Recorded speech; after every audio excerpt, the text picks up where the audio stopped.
1, 2, check. 1, 2. Hey. Audience questions, they might come up the back. Emma? No, probably not. I don't think we're going to have the audience to go that far. Probably only about 50%. Okay, cool.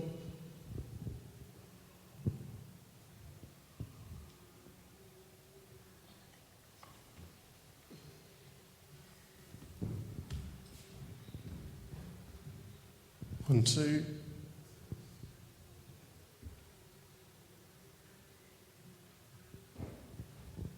Check.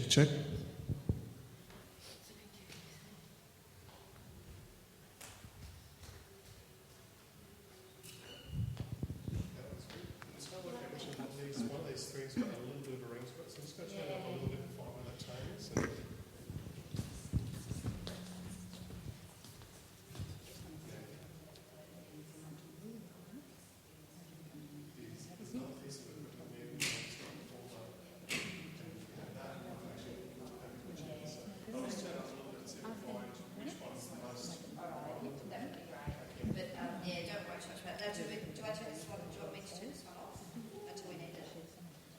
It's your call. If you like, you can leave it on the entire bit.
Brother.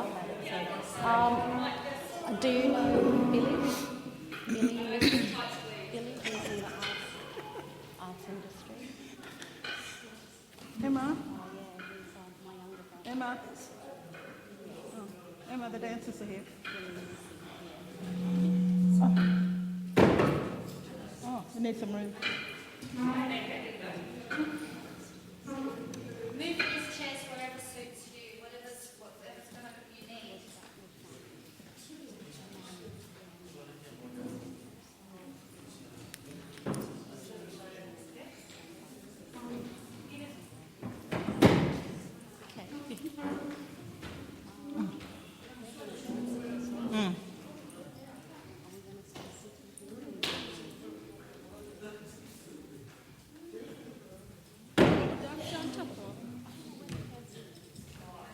Do you want us to move from here?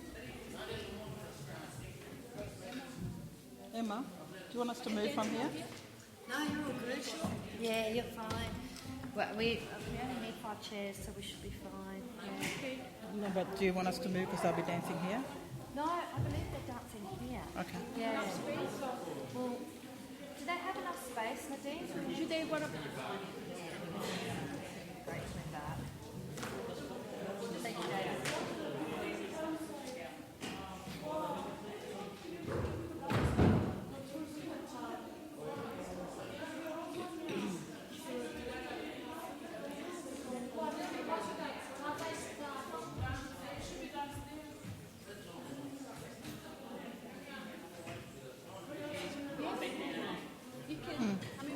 move.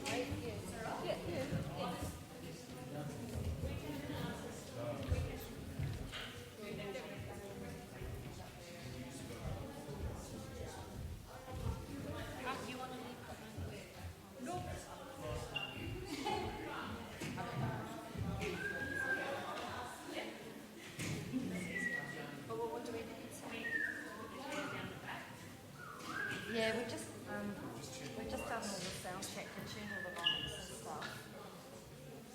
If we move it, sometimes We might just need to set up the mics again and do all that again before we start doing the conversations. Which is cool, we can do that. We can just make it experience for 5 minutes. Yep, that's fine. So where do we want this?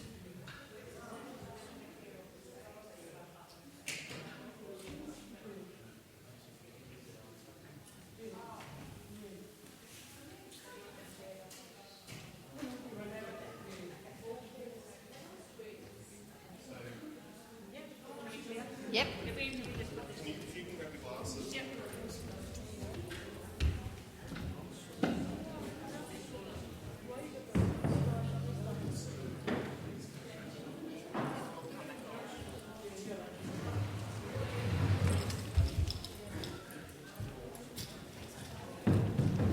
If we just leave the goosenecks on the ground here, that would be the easiest. And we just turn them off up there so they don't get the vibration. Yep. The vibrations are playing. Yep.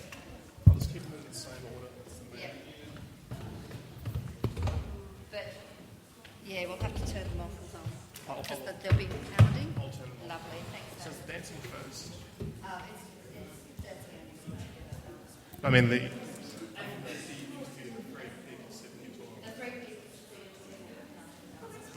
I'll come down.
You'll be sitting with the Deepen conversation with Elma Kris and Peggy Misi shortly. We just need to set up the stage again for that. So if you could just bear with us for just 5 minutes, that would be wonderful. Thank you.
Checking mic.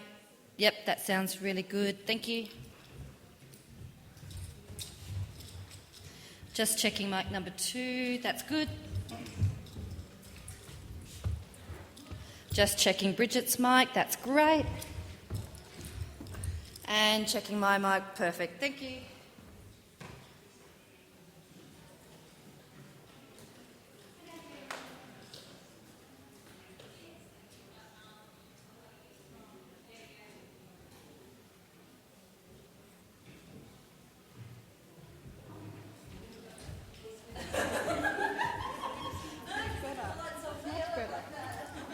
Time to go to sleep now. Thank you.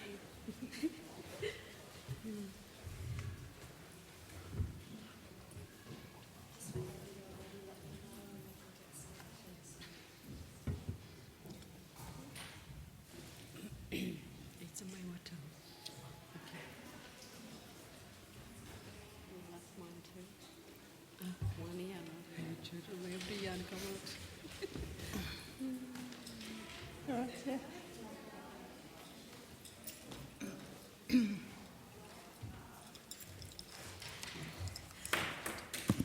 Good afternoon, everybody. Hello.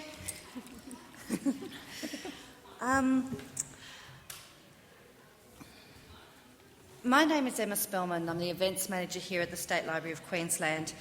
I'd like to welcome you all here today on such a special day and such a wonderful celebration. I would like to begin to acknowledge the traditional owners of this land, the Turrbal people and the Yagara people, and pay respect to their ancestors who came before them.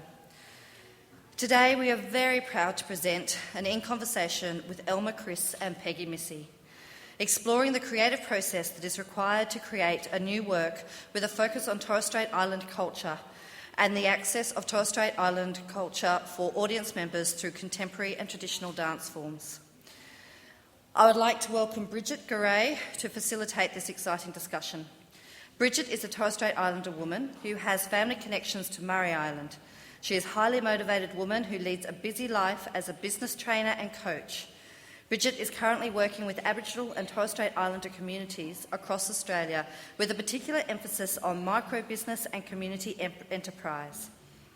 Bridget has extensive experience in the arts industry spanning 15 years and is well respected as an arts worker.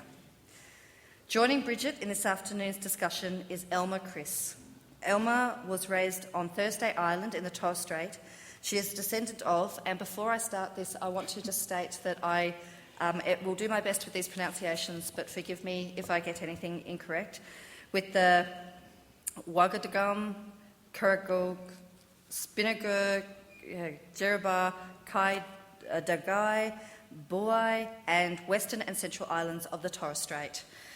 Elma's tribal totems are the Wagadum, Kiosk, Kadal, Snake, Jugal, Waro, Warup, Yumi, Sira, PB, and Yumi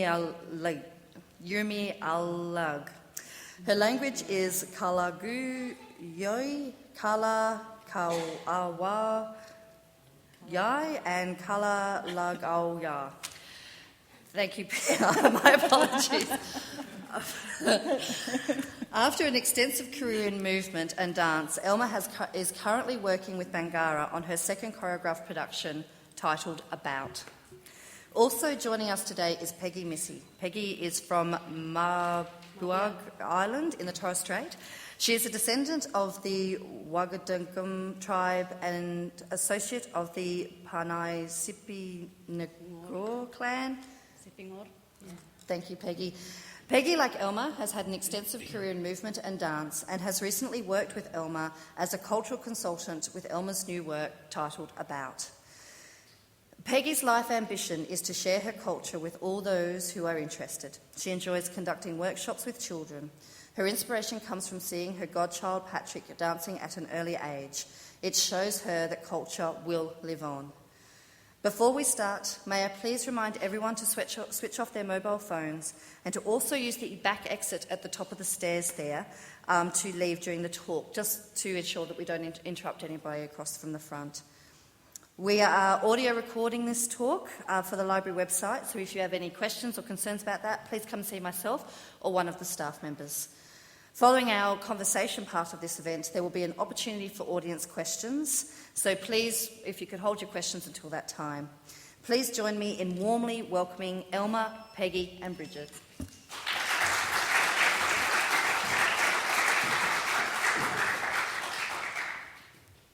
Good afternoon, everyone. I'm Bridget. Thank you all for joining us today with Elma and Peggy.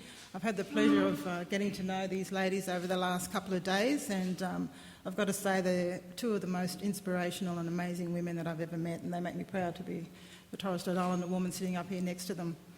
And we've had lots of laughs as well, which is, part of our culture. They've two of the funniest women too. They could do stand-up comedy if they don't want to stay with Bangarra. I'd like to acknowledge the traditional owners as well of the land that we're meeting on today. Pay respect to our elders, both past and present, particularly our Torres Strait elders that have passed on and that are with us here at this celebration. Thanks to the Cultural Precinct as well for this amazing showcase of our culture. It was funny the other day when I turned up to meet Peggy and Elma. They said, "We didn't know you were black."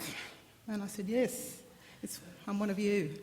So they're not used to getting interviewed by their own people. So that makes me proud too. Thank you, Elma.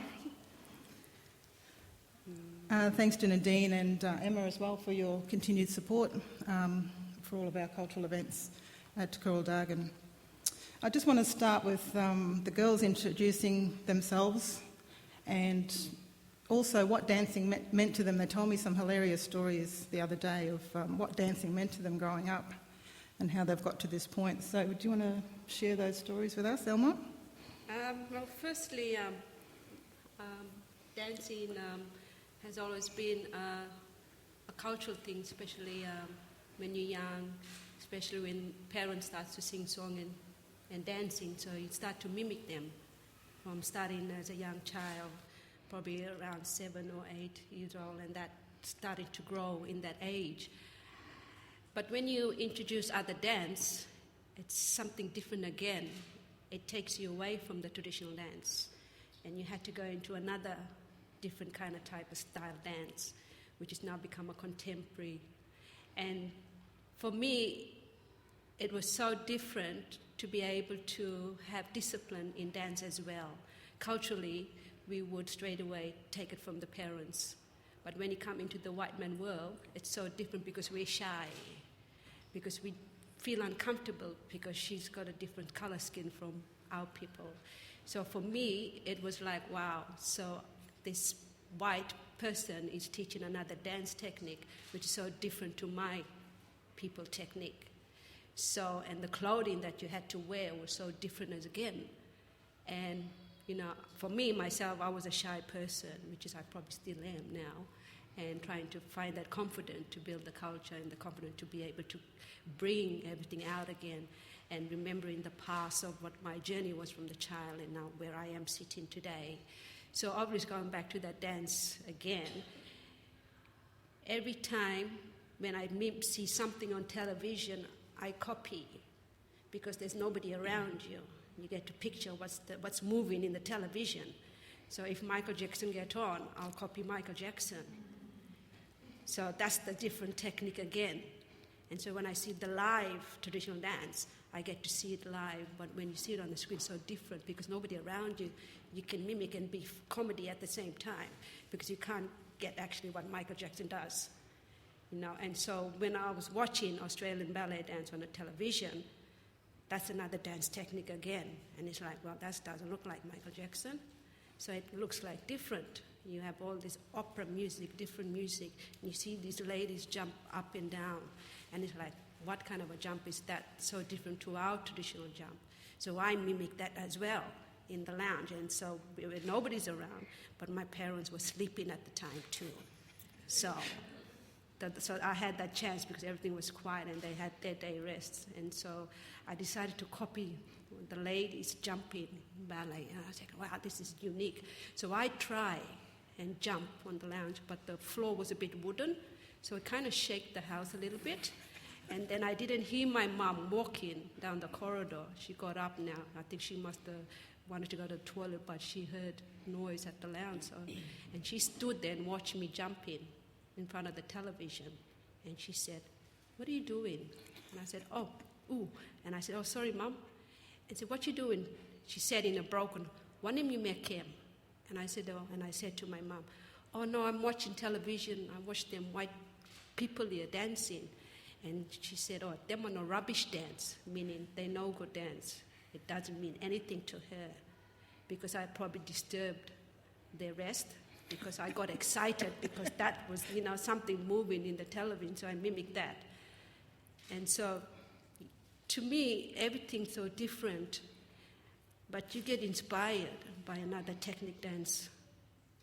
And so when I look at traditional, there's so much to learn as well, and there's always a protocol thing too that you can't take. Otherwise, I would have to create my own, and how I see and how I am inspired through my dance and how I see.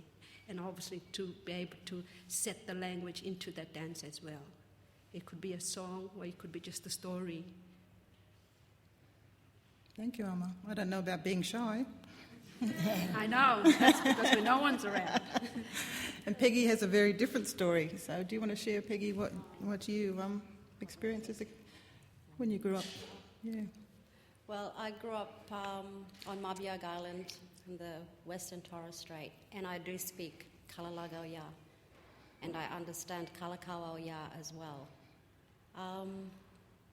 Growing up on Mabiag, I grew up the old way with the old people.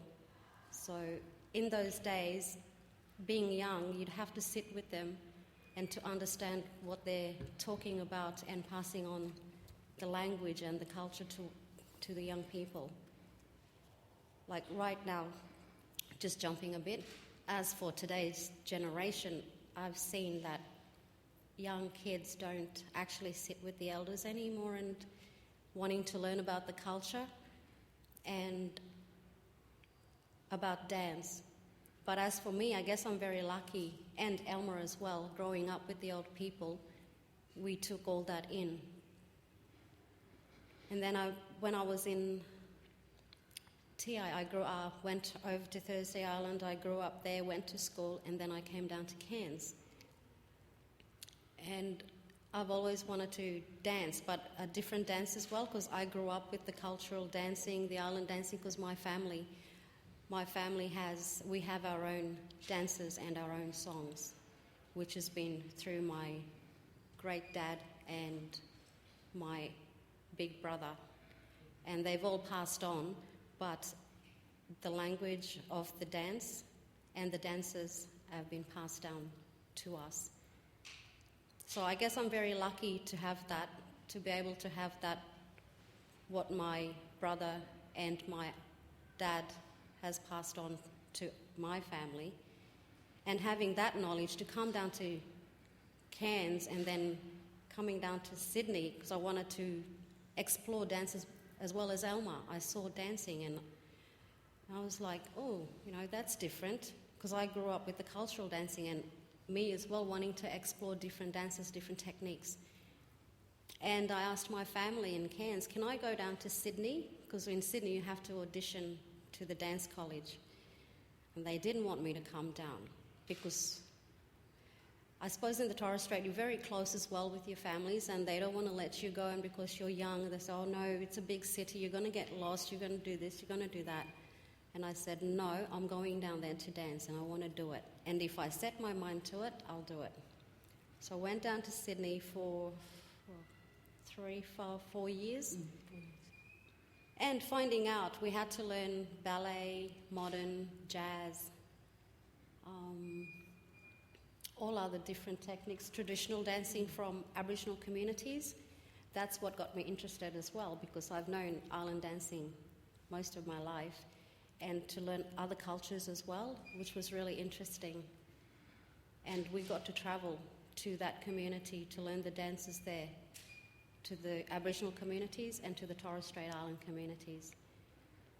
But I guess doing ballet, it was like what Elma said, a shame, because you got to wear tights and leotards and ballet shoes, and we didn't learn this from as a ballet dancer. You learn from an early age, and it's with us as well with traditional dancing. We learn from an early age, but we got into ballet in a mature age, so it was sort of hard to do the technical stuff. But we pushed ourselves and we got there, not knowing that where it's going to bring us. And as of today, we're sitting here and talking to everyone in here in the auditorium, telling you our stories. I think also with learning the ballet was a bit hard because, you got to try and discipline to your brain, your body to it physically. For us, it was like, I always saw, but naturally I discovered that watching ballet, some of the movement are related to our traditional movement as well, but we use a different name for it. So it makes it a bit easy for us. So we can they do it Padaja, we do Kapkar. And it's like, wow, hey, they got our movement too. But it's like, no, it's, people dance technique have different ways of expressions and how they want to do it and how they jump. Some jump might be leap, and we'll probably say, we say kick, to kick, how we want to dance. We call that movement a kick, or we call these little jumps our cup. So there's so different type of dance technique. But with the ballet, it's like, you have to be on your feet all the time. And we're on our feet all the time, but we're more on using our knees to bend to dance more often, where ballet is more like the stick up there and, in a good way. My finger, this way, like they're really pointing, And so we try to mimic that too, but it's hard. It was a discipline to be able to take that, to another level for our body, especially for my body and for Peggy. And sometimes, wearing those leotard, it's like, oh, shame, they're going to see our legs. And, and sometimes I had to take the ballet shoe off because it wasn't comfortable. Just try my bare foot, let the toes try go, but it never worked. And so I had to put the shoe back on again. And so I said, oh, well, I probably won't get there. but I'll try. It's something so different, but it's so spiritual as well, because ballet have a different structure and a story as well. It draws you into it, and it makes you like elegant, but for me it's like, oh well, that's too beautiful, Maybe I could probably pull it back a little bit, but it has a fantastic way of how the ballet make the body to move in a beautiful way to lure male or a female or the audience. So it's something like that. So it's a different technique again for me to be able to try and deal with that technique. And even jazz and other contemporary stuff. I mean, jazz is fine. We can be like, because it just reminds us of Michael Jackson. Oh yeah, it's like, hey, So we kind of break it, our body. And sometimes we find ourselves as an island person, wow, we can do these things, rather than we know we can dance anytime island dancing. But when it comes to other dance technique, it's so honorable to be able to have that experience, and creating something together, me and Peggy, and we'll be like laughing, like, well, gee, sis, I don't think we can do this, but we can. So, we kind of come up with a different experience and how we use the dance technique. And, it's something, another world, especially for young people and for us now, that's kind of how we, from now on, so we can share that, We're not the best people, but we've challenged ourselves. We want to experience that skill, how far it'll take us, because it becomes our journey as well. We had crazy things, When I first met Peggy, the reason why I had Peggy close to me, because she's like a mentor to me, because she speaks the language. I don't speak the language. I only speak the broken Creole language, which is everyday talk, broken talk. And the only time, my mom and dad will speak is when family come for function. They'll let that language out, and I'll be like, hey, Mom, you speak language. Why can't we, catching that language? But when we want to hear them speak language, they'll turn and say, don't listen to big people talk. Go and do chores. So we missed out on that. So it's like, okay. But I grew up with a lot of family in the neighbors that they speak language, and so we sort of kind of pick up that. But being with Peggy, she had so much, and sometimes she corrects me as well. So it's like, not only Peggy is just a person, she's like a family member too. So we have the same tribe name. So we have a family connection there. And I'm very proud to have her near me, because she carries a lot. And that's what I'm trying to aim, to catch as much from her. Because my parents are no longer here with me, and I can only remember as much what they have given to me. It was really hard for Mom and Dad to let me go out into the city life, especially my mom, because she didn't want me to go. She let my big sister go, but my big sister came back with the baby. And so she was a bit worried now. She said, well, this little one here, we better watch her. And so when I asked my father to go down to Sydney, firstly to Cairns to do art course, I was an artist before, I wanted to do painting and drawing. And my dad said, no, you can go, but you have to ask Mom. So I have to get another second permission from her. And she was a hard lady, very hard woman, that one. And she said, no, she's not going. And Dad said, let her go. Let them kids go and explore, what they want to do. But it was hard. And I started saying to Dad, I said, which way? What's happening? Like, did Mom said anything? I'm like, I don't know. You try ask him again, ask her again. And I think she was worried because she didn't want me to come back like the big sister with the baby. She wanted me to try and do something what I can capable of do. But I said to her, trust me. I know it's a big world. You will miss me. So, and she decided later now, she said, okay, you go, Deb. And I said, Mom, I'll always come back. When there's holiday, I'll always come back. It doesn't matter. You will always be, because you're the last person to get permission, and you're the hard one. So, and I said, and I thank her for that, to allowing me to go out and experience that today where I am now. So you two have been all over the world. Yes, we've performing. been all over the world. You told me some hilarious stories, which I'd like you to share with the audience, because I thought they were hilarious. So when they do their cultural learning and they go out to different communities in the Northern Territory and all over the place, they're on the stage in New York one minute and then they're out bush in the Northern Territory. So I'd like you to share those stories about the stages that you performed on out bush. Was it a stage? Makeshift stage. Makeshift out on the stage. bush. Yeah. Red dirt. In Ernabella, we went to Ernabella. We were in Alice Springs in Northern Territory. So we went out to Ernabella to do a community workshop with the kids, with the Aboriginal kids coming from all over the community. And where we stayed, I think there was only like a kitchen, 2 showers, and we had to sleep under the stars. Under the stars, yeah. Yeah, we had So swags. we- So, yeah. And tents And tents, and every night, because I'm scared of snakes, and being out there, and like there's all these big grass around everywhere, and we stayed right in the middle of the sand, so our fireplace was right in the middle, and all our swags were facing towards the fire every night when we went to sleep. And in the morning we'd wake up and it was so hot, and with all the flies as well, so half of the time we're chasing the flies away and trying to eat. You told me you put yoga mats down to perform on? And didn't have then we floorboards? had to perform after the workshop for the kids and the community from all over the outskirts of Ernabella. So they all came, and our stage was the creek bed. So it was sort of like this, but not as nice as this. It was all rough on the Everything top, rough. and the creek bed down the bottom. That's where we had no lights, so they put up all these 44-gallon drums with the fires going and the lights of the 4-wheel drives. So that was our stage light, and the stars and the moon.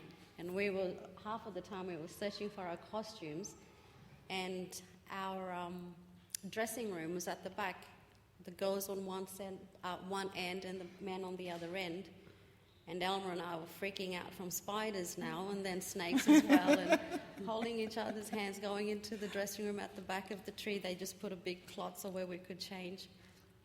And then when we came out to dance, and I remember this part where all the ladies were on first, and we came out, and we all had to walk Walk on our knees. walk on our knees, and it was like we had to put yoga mats down. That was our target to dance on, and trying to walk on our knees on the rough target of our stage underneath, it would just hurt our knees. But the show must go on, so because we had to put the show on for the community. We did our dance, and the creek bed had like a dip where our stage was into the creek bed. There was a dip sort of thing. So we were all dancing and getting into the dance, and one of the dancers, one of the main dancers, Frances Rings, we did this move that you go over on your back and then come back. She went over and fell down into the creek bed, and all of us girls were like, oh, but the way she fell down, she just came back up straight away again. We're like, oh, that's good. And it was, but it was a good night. They really enjoyed it, but that was like the best experience in a way, because we had no stage lights. Our stage lights were the 4-wheel drive lights and the 44-gallon drums with the fires, and our audience were just sitting in the creek bed, and we were dancing up on this small section of the creek with the trees and the grass along the way. Yeah, It and was we also pretty had to good. build that stage too, like, bring every sand up and then lay the yoga mat on top. So that was our experience, it was like a bush theatre, yeah? We had to make our own stage. Yeah, we had to make our own stage.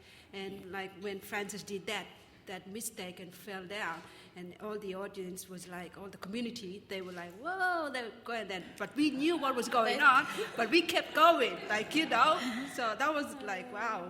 Obviously, I didn't know what was happening, but we knew straight away, and we kept carried on. I was like, well, that's good, shame, but little bit, but that's how we have to think as a dancer. If we make mistake, I made a mistake in ballet too, and I remember we did a collaboration with the Australian Ballet, that there's a section that I came on the Australian Ballet, and I walked down, and I slept in front of her. I slipped on the stage, and she just went like, and then I got up quickly, and I did it again, and she like, and then she freaking out, and I could hear all the other dancers at the back, especially Bangarra dancers, were like, and I knew straight away they're laughing at me. And the other Australian lady, she freaked out. And because she was watching me, but the cue she probably couldn't see her cue because she was using me to actually see, okay, what was the next move. But because I add an extra, probably 1 count or 2 count, and I fall down and I got up straight away. And then I looked at her and she looked at me and we start dancing together. And then after that, and she came up, Elma, what was that? I was like, sorry, Bob, I slept. I can't do anything, so I had to keep on going. So I'm sorry. So we had a lot of experience on stage, which, unexpected. Even myself and Peggy, we did ochres, we did white, and we did this, contemporary dance out, and we were already wet.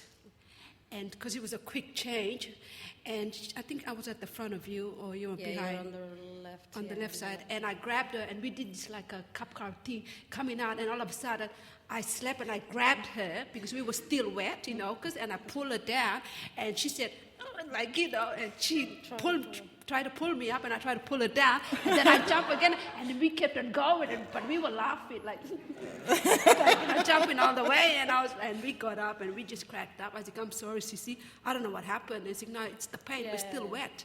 So, that's kind of experience, we picked it up quickly, and it's so amazing, but that's our journey, to laugh after, wow, now we know, for next time, when things happen on stage, we just pick up again, because the audience don't know, Yeah. And the other thing, I think we were in New York too, we were touring, and we were in this coach, and we, us, Peggy, and the other islanders, we always sit in the back seat of the coach, so we had our own little Torres Strait Island at the back, and you have the other dancers in the middle. So, but the funny thing was that the company production crew, they forgot one of the ochres, and they didn't have it on the bus, and so they had to go to the shop and buy another clay. But it was like a plaster thing that you mold, you can make into a shape. And so they brought that on the bus, and then they told us, oh, we forgot this, and then Stephen started to mix the clay, the plaster, so mix it and came around and put it on our forehead. And while I was sitting at the back, because I was enjoying the scenery, and I saw this big semi-trailer truck, and I was sitting and I was going like this to them, and they were, boo, and they blow the horn. I'm like, yeah. So, and Stephen came down each lane of the seat and put clay on our forehead. And so he came to me and said, oh, here, put this on, Elma. I said, oh, what's this for? I said, oh, no, just put it, don't talk. I said, okay. And I was looking back to the window again, watching the scenery and trying to move, and all of a sudden my frown, the forehead part, it couldn't move. And I was like, what's happening? What is this? Oh my God, what's Stephen giving us now? This is not ochre, this is not traditional.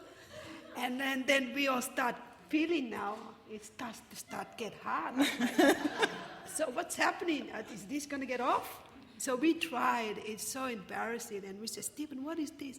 Shut up, don't worry about it. But we had to sit, even Jakapura had it on. And so that was so funny, for us to have that kind of experience, because we're used to the traditional ochre. But for Stephen to come up with something like that, it was so unique. But that was our journey and something to laugh about. And what happened at the cafe after, when you had something to eat? Oh, the cafe, we went in the toilet because we had to sit with all these main people, and it was so embarrassing because we had that hard thing, on our forehead.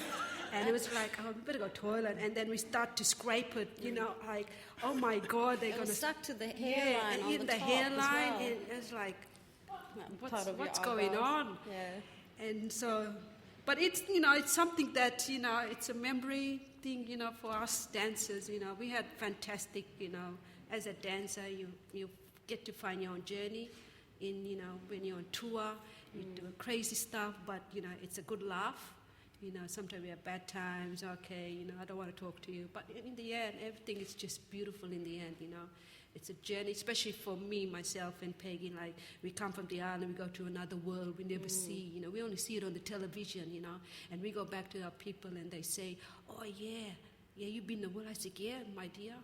Everything we see on television, but we're actually walking on it now, and we can see, and we've been there, And we go back and tell them, and they say, "Oh, man, that's so beautiful what we see." And it's so different. And the people on the other side of the world saying to us, oh, where you're from? Like, are you in Africa? I said, oh, no, darling, I'm not in Africa. I'm from Australia. There's two indigenous cultures. So we had to break that down for them so that they get to know where we come from, So that's kind of our journey too, So this second piece now that you've choreographed, it's called About. Where did that inspiration come from, Elma? The inspiration that comes from was from my parents. They always talk about the winds. These winds, they're so important to them because they like to go out fishing, go out hunting, or travel to islands. And when we were young, they always talk about this wind, and sometimes we try to hear what they say, and they say these language names, and it's like, what are you talking about? It's just it's a good day, but for them, they see something so different for what we see from our eyes, and they would say, no, we're going to go fishing. It's a good day. It's like, yeah, it's a good day. So what's out there, but the way they see it, and spiritually, they actually see and they knew what they're talking about. But we don't even know what we're talking about because we're young. We just want to run around. Wherever they go, we follow. Or someday they say, no, we go fishing. And we say, oh, well, how long for, Mommy? Otherwise, we're going to sit there and eat dough and, prawn bait, hungry, waiting for them to get fish. But they know the tide, the season time of this wind when they come. So it's so amazing that they build that relationship with the culture and the nature of the land, the sea, and the sky. And so now that I get to understand it now and to see how they involve in this wind, so it becomes an important thing to the culture. And I said, oh, so I know now, I understand what you mean. You talk about this wind, when it's a good time to go out fishing. You talk about this good wind, when it's time for the rain, when the monsoon time. Oh, yeah, so you talk about this wind when it's time to travel. So all these things that they talk about, it makes sense to me now. And I said, wow.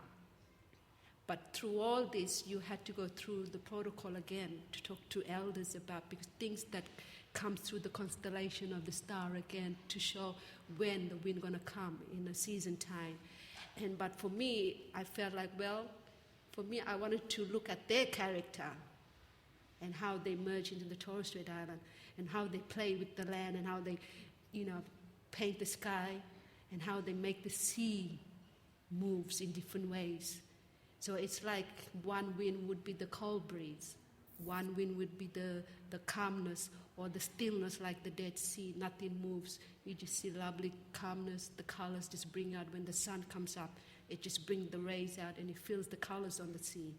And also the other seas, the roughness sea, where you get the foam, the roughness where, okay, it's no time to go out. It's time to go out, hunting. It might be good time to go out to do trade winds. So these winds become important to me. And I said, I can only feel them because it's the physical motion of my mood and how I describe them. So I decided I'll play with these winds.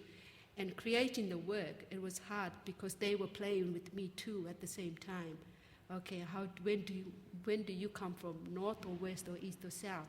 So I had to try and picture and visual how I'm going to play this wind and make them come in their different mood, because they played their characters so unique in the way how we feel our physical body and breathe under them, and how they paint the land and sea and sky. So it's so unique. That's why I wanted to play with these wind, because they're important to us in the Torres Strait. Mm-hmm. So when you actually have got that concept, what's the next step? Do you collaborate with all the other dancers and choreographers to put that piece together, or is it totally your work? I think I had to come up with it, and also looking at the language to be able to tell the wind itself too, because a lot of the wind have their journey, but also looking at the Torres Strait Islander people and listen to people talking about their wind totem, so it becomes their wind totem as well. And so I decided to look at the language, because I wanted to use the language where my mother and father speak the language, is the Kalalagaya as well, which I said, okay, there is one person that can help me, is Peggy Misi. And I call her and talk to her about this wind, because she's more like the cultural advisory, where she teach me songs and dance as well, because we're in that same category. and she knows some of the wind, so, and so we collaborate that together. And to do that to the dancers and try to interpret to their body and to tell them, it's so different because we speak our own tongue in between as we're creating the work too, and trying to put English in there and our language in, and it's I'm not a good English speaker, I try my best, but I always come in between my own language, try to talk and forget, hey, hang on, these kids probably don't understand what I'm saying, so I'm going to try and break it down in English, or, and talk to Peggy, or even try to, our rehearsal director, she finds it hard, trying to communicate what I'm trying to speak, and then I'll try and, okay, hang on, sorry, I forgot, she's not an island girl, she's a white woman, so I have to try and bridge my English out a little bit, so she can catch the concept of what I'm trying to say. And also it's so hard, because how I see and I want to put my language word in, but at the same time I got to speak English too, so it's not my first language, so it's so hard. But anyway, I tried, so much way, and in speaking in a small sentence, just to break it down again. But overall, it's like, to me, it becomes a story of how the wind come in and how the wind just sit in its level way, or how the wind would come in rough, and it depends on how I sit and watch these dancers, and the way you tell them story, they create something. It's amazing. It's like, wow, even though you didn't understand, but you got something. Let me take your body, and let me take your movement, and then I adjust my island movement into their body and create something which, they find it hard to try and catch the island movement too. And I say, don't worry, it'll come, it'll come. But you kind of picture what I'm trying to say, and you straight away give me something. And, and they got to try and understand our culture as well, because, some of them live on the mainland and grew up different culture. And so we try to embrace that as well. And it's like, we're teaching you our culture. You don't have to be exactly like us. But when we see what you do, you're telling our story. So it's amazing how these dancers do their body, and how I even surprise myself. And wow, I can do this. Wow, and put it on their body. It's like amazing. It's amazing. Even I tell Peggy, like, did you see that? Them girls, or the guys. It's amazing how. And sometimes, it takes a while for them to try and get that. But it's a structure again, I don't want to push them to be like an islander. They just become themselves. And, as long as they present something that if already given to them, and tell the story, and they present it with so much overwhelm. And the way they draw my attention, it's like, wow, it's a remembered thing, like, oh, well, that's what my mom talked about, this wind. So that's how important it is for me to tell this wind, because I need to know them. Otherwise, the more old I get, I'll probably lose this wind again. So, Elma and Peggy, you mentioned earlier that cultural consultation with community is very important when you're choreographing pieces. How do you then translate that into your contemporary dance without offending? Sometimes protocol is very important to us as Aboriginal and Torres Strait Islander people. How do you make sure that in the process of translating what you've learnt from those communities is not offending anybody? I think sometimes, like creating stories from our island home, it's that we have to be very careful that we don't put it too deep. We wanted to put an icing on it, so they sit on it too. So they overwhelmed about, wow. We don't want to give something that, out there that, we might have a crazy audience decide, well, I want to learn that. Maybe, we don't want that audience to take it to a different level and, thinking that, well, it's an easy task for it. It's not easy task. Because a lot of stories that if we want to tell, especially for me, if I want to tell another story, sometimes I feel comfortable that I have to go back to a home to get permission from elders, and that's where I sit comfortable, because they've given their permission to be able to tell that. And also to throw that out into the audience again, you have to be careful not to make it too deep so that it's like, that's wrong, because it could be a man business or it could be a woman business. So that kind of way, that for me, story-wise, when I look at this wind, I try not to make it too deep It's just looking at the character. So it depends on how the audience will take that on their journey and how I actually see them. It's all about the motion of how we feel. You know, if it's raining outside, you probably won't want straight away, well, it's raining, let's put the umbrella on.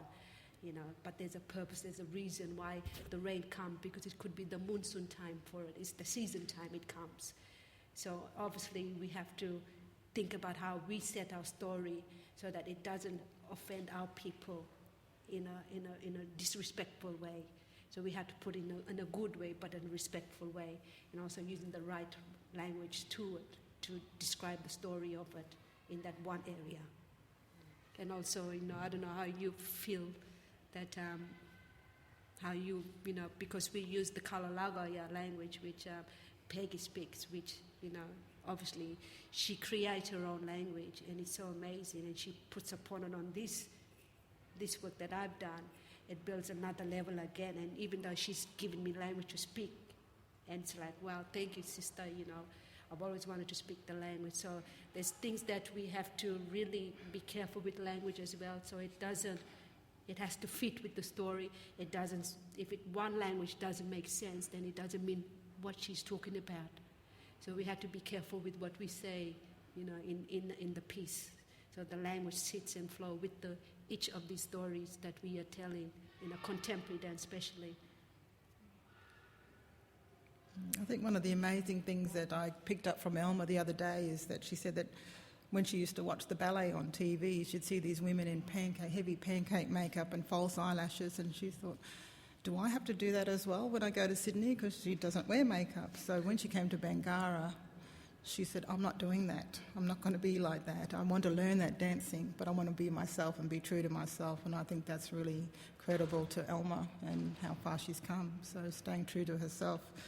So I think that's pretty amazing. Yeah, I think because, you know, being with the company Bangarra, it's so beautiful because it gives you an essence of who you are, but the painting that they give you when we tell the story is the ochre.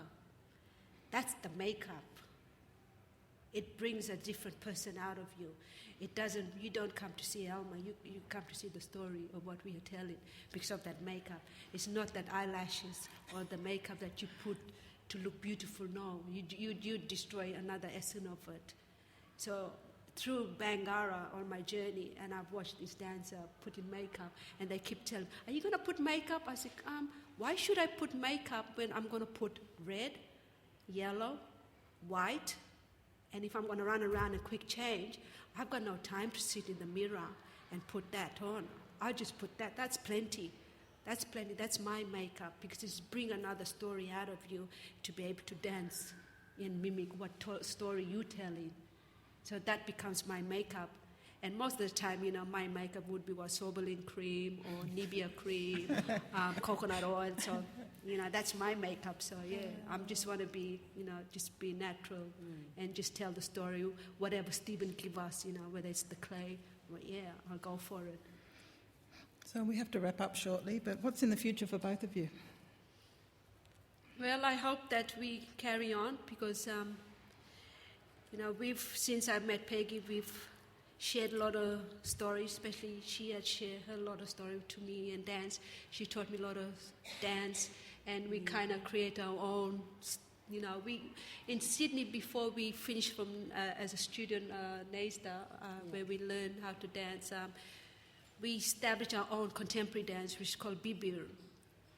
Bibir is the language come from the top western Saibai, which was given to us by a cultural consultant, Jensen Warusam, who used to be ex-dancer of Bangarra before. And I approached him and I said, can you give us a name for our dance group? Because we want to set up our own little contemporary dance group, traditional in Sydney.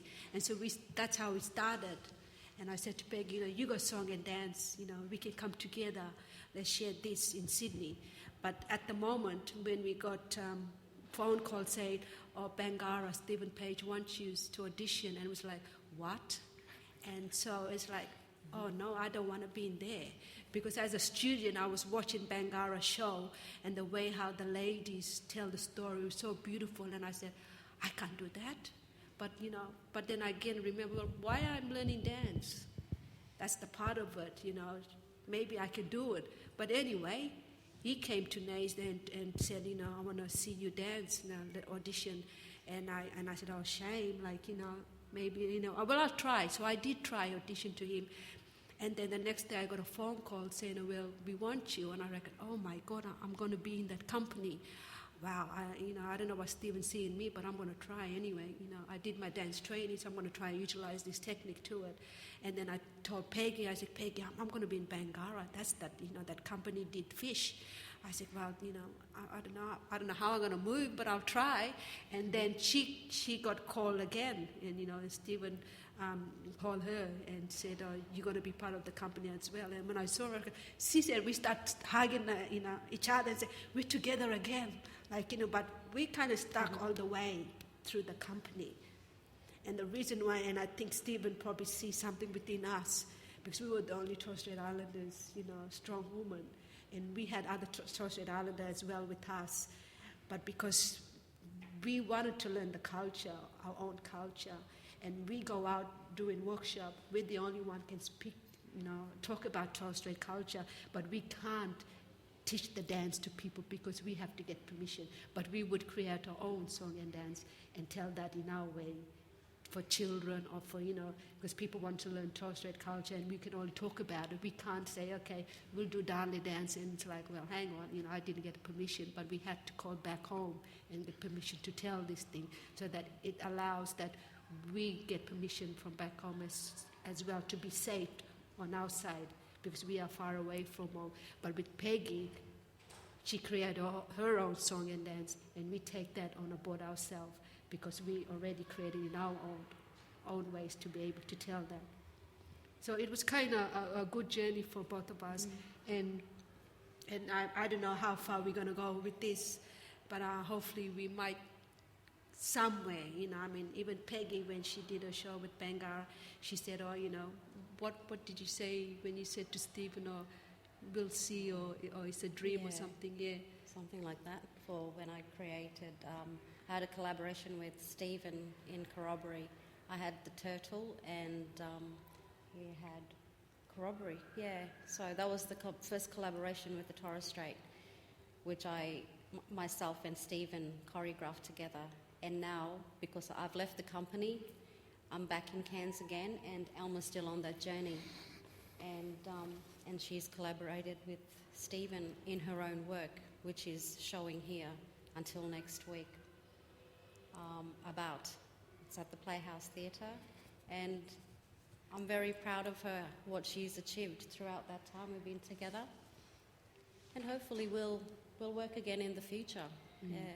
And I hope that it'll accept more of our people, question and answer whether they're happy for what we do, because we can only achieve what we have while we have the experience and the culture of it, and it depends on how they feel about it. People see a different way, and this is our experience because we want to get out there and be able to create something. It's become our journey too. Thank you, ladies. Please join me in thanking Peggy and Elma.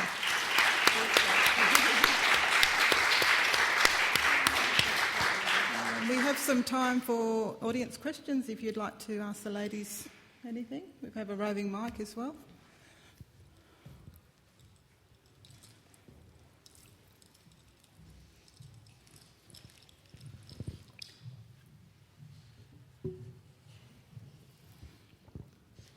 Elma, you mentioned that the young people in the Torres Strait today aren't learning the dance, for instance, and listening to the older people the way that the children did when you were young. And I wonder how you and Peggy perhaps see the culture being preserved for the future. Will it be mainly through the arts, through things like dance, painting, sculpture, and importantly literature, that the culture will live on? And I'm not sure. I was very interested that you mentioned how language is incorporated in the dance, because preserving the languages is also a significant component of preserving the culture. I just wondered if you'd like to comment on those things. Well, I think language is so important to us because especially creating a work piece, it has to establish that one area. Otherwise, if I put a traditional movement, it probably will identify that piece because of the language. So we had to stick to the one language, which is the Kalalagaya, which is what's from the Mabiog language, which we use only to identify that story. Otherwise, if I put a movement, for example, Kapkar is one of the most, everybody like to use Kapkar, but Kapkar is a traditional movement which you can only use it and purpose for it, and you have to have the reason for it, why you want to use it. And we use a traditional movement, which is from the Mabiog, which is only a little movement. It's a little jump, which signified that language where it comes from and the style where it comes from. So we had to be careful on how we present our work as well, so that it doesn't affect the other language group as well, or the other island, because we had to be very careful of how we present ourselves as well.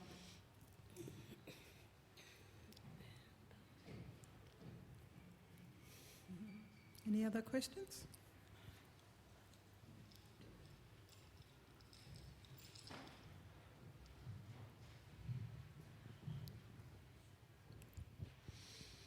Stephen mentioned last night that you actually had to change your original concept because of cultural protocol things. I was wondering if you could talk about that.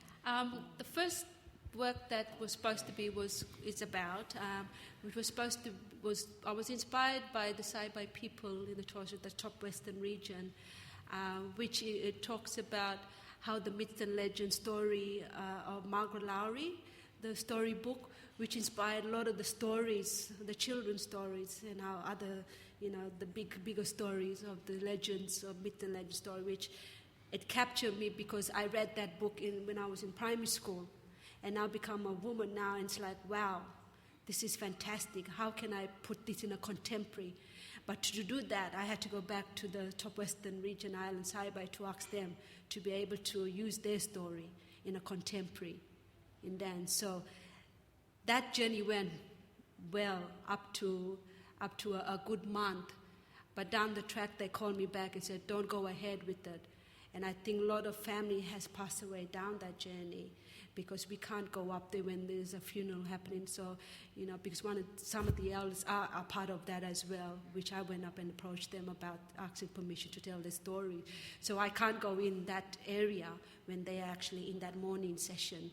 So they had to ring back and pull it back and say, no, don't go ahead with it. We don't want you to do it. And so I had to turn around quickly, turn around the story and come up with these 4 elements, the wind, which I remember that my parents talk about. So that was another quick turnaround.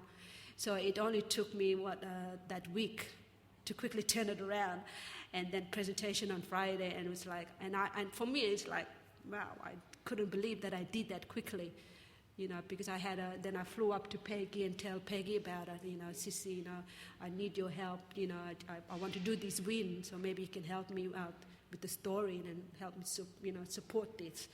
And so I had a week with her, and then came back and start that 5 weeks and processing that, develop that work. So it was a really hard turnaround, and I quickly challenged myself too, and because I wanted to look like a contemporary and abstract as well.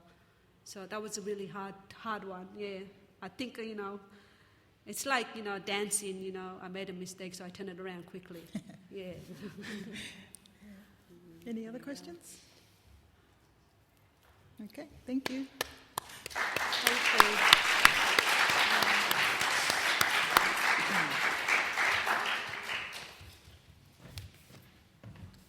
I'd just like to thank very much Elma, Peggy and Bridget for your time today, and a fantastic conversation. Thank you very much.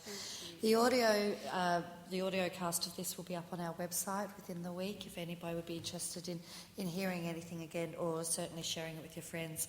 If you have any questions about anything that's happening over the Torres Strait Island celebration weekend, or anything else happening in the State Library of Queensland, please check our website or come and have a chat to me after the session finishes. Thank you very much.